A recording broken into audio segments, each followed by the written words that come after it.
Hello everybody and welcome back to Red Eagle Politics. Make sure you guys like this video down below and subscribe to the channel if you are new. So over the weekend, Donald Trump, he struck Iran, he struck their nuclear facilities, and this came after Donald Trump was frustrated with them because they were not coming to the table, they were not making a deal, and a lot of people said that this would cause some sort of war, and he got a lot of comparisons to Bush 2.0 because if anything happens in the Middle East and if there's any sort of strike, that means Iraq, which is technically not true, although it is true that we do want to de-escalate. Donald Trump is somebody that sees this as like a peace through strength opportunity because Iran, they do not have the manpower to compete with the United States, and I've been saying that they're a paper tiger for quite some time, and I feel more than vindicated, and the first part of this came earlier today, and that is even before we get to the good stuff, because they struck missiles at a U.S. airbase in Qatar. Qatar intercepted all of their missiles. It was abysmal. It was awful. It made Iran look weak. And no coincidence, right after that, Donald Trump, he announced something huge because you have all these people that are panicking. They're saying Trump's a warmonger.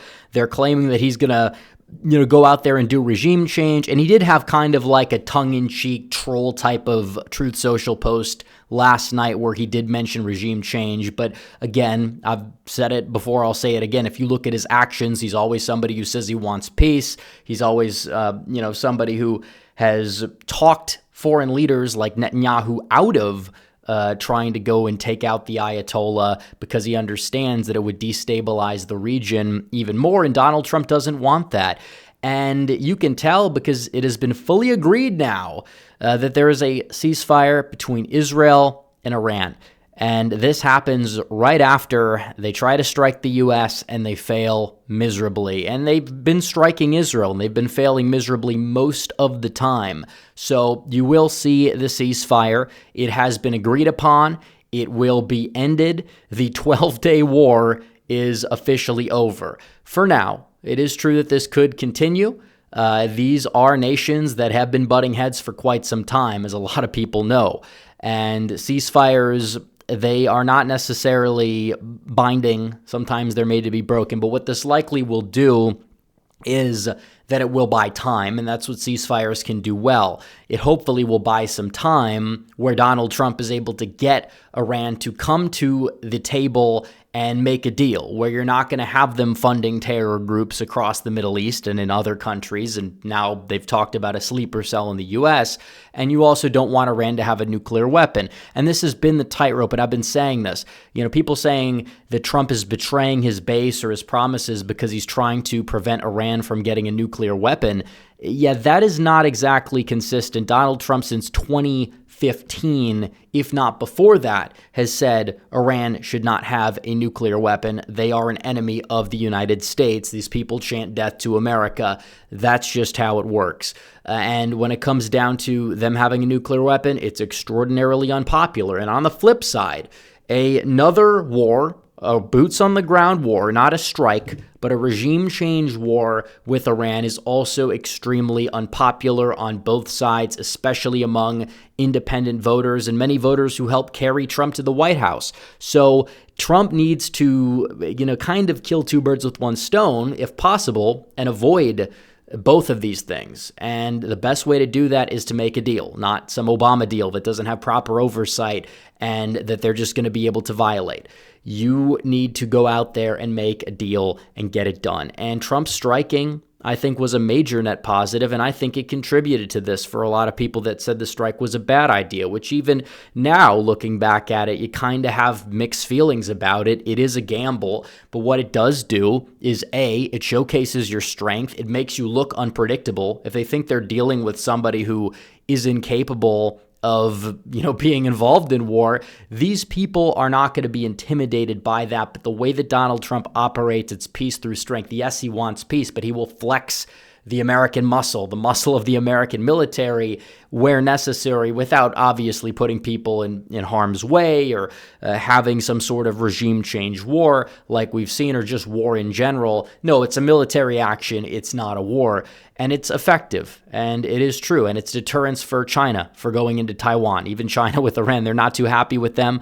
Russia, maybe not as unhappy, but still, they're kind of leaving them out to dry.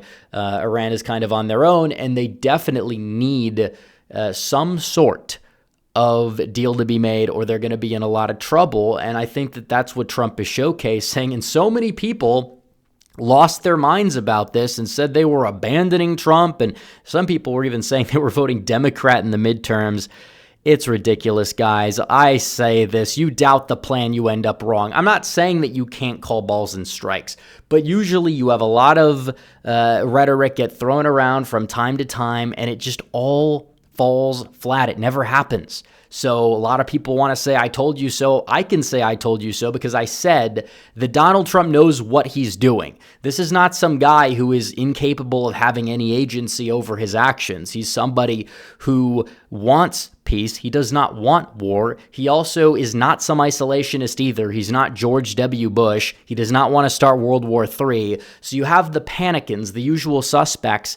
Once again, they're wrong. Who could have imagined that? Who could have seen that coming? So yes, it is true, ceasefires can be broken, but what does this show? It shows us Trump is trying to do everything that he can to stop war, not start it, not escalate it, etc. And when it comes down to it, they can take their wrong about everything awards, because these are the same people that say, oh, you fall for it again because Donald Trump said that he would prevent Iran from having a nuclear weapon and he took some military action the way that he did in the first term. It's like, we understand what's happening here.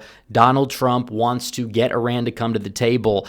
I understand the skepticism about doing anything in the Middle East. I mean, I grew up with Bush as president, and we saw the Obama years as well, which were no better. And if anything, we were digging the hole most of the time there. But when Trump came along, he actually, sometimes he took action. He did defeat ISIS. He struck Syria. I think that was a little bit unnecessary. But when it came down to taking out Soleimani, this guy's killing Americans. You take him out. You still avoid war. That's peace through strength. You do love to see that. He's not going to be an isolationist, whether you like it or not. And ideally, we end these wars, we end these conflicts. You're not going to have any leverage at the negotiating table with, Russia or, Israel, Gaza, any conflict in the world, you name it, if you're not willing to showcase that you have the ability to, strike or stoke fear into these people. That's the way it works. And this is a good tweet that sums it up right here, where Charlie Kirk says, no nukes for Iran, no troops on the ground, no U.S. troops dead, no regime change, because that truth post last night, which was mostly like a troll, you could see through it. But yeah, you're not going to have that. No nation building, no war, which is what you would get with the old Republican Party, the entire neocons. But with Trump, you get a historic masterclass. It's true. People will say, well, peace through strength is like a neoconservative phrase. But the problem is a lot of these people didn't mean it. And Donald Trump does. And I think his actions really show that he's effective. Even some of his critics. I'm not talking about the warmongers, but a lot of his critics at times can at least understand that in action, you're going to see his foreign policy be successful. Yeah, he's unpredictable. No, he doesn't abide by a set of principles. He has them, I believe, like the end goal. He has, we don't want to be involved in conflicts, but you're not going to be able to really enact that goal in the current day and age if you're not able to at least showcase your strength from time to time. That's the way that Donald Trump views it. If anything, it's going to cause less war over time. It's going to de-escalate the conflict, not escalate the conflict. And when you look at this continuation, 0 U.S. casualties, 0 missiles from Iran hit the U.S. bases, 0 need for the U.S. to retaliate for now, a large international and regional coalition mobilized to shoot down the missiles, and this was a positive outcome. This was a victory. Pray for peace. This was actually before the other tweet. But the bottom line is that people said, oh, Trump isn't going to be able to strike his way or bomb his way to peace, but he actually may have done so.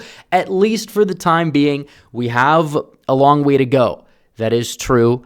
This is going to be a conflict that will be talked about for probably quite some time. But the fact that you have a ceasefire that has been negotiated is a massive step in the right direction, and hopefully it's not going to be something that's going to, impact the flow of oil and oil prices and things like that that can actually affect Americans at home.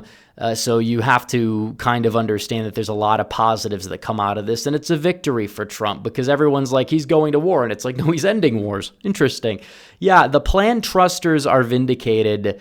It is true that if you just trust the plan, at least this presidency under Donald Trump, it's actually just the best investment that you possibly could make. And it's happened with immigration, where you have 1 million deportations if you include the self-deportations and the people that have left the workforce, and also the foreign policy front. We got a long way to go in terms of ending some of these conflicts like Russia, Ukraine. I don't think you're going to see that done for probably at least the end of the year.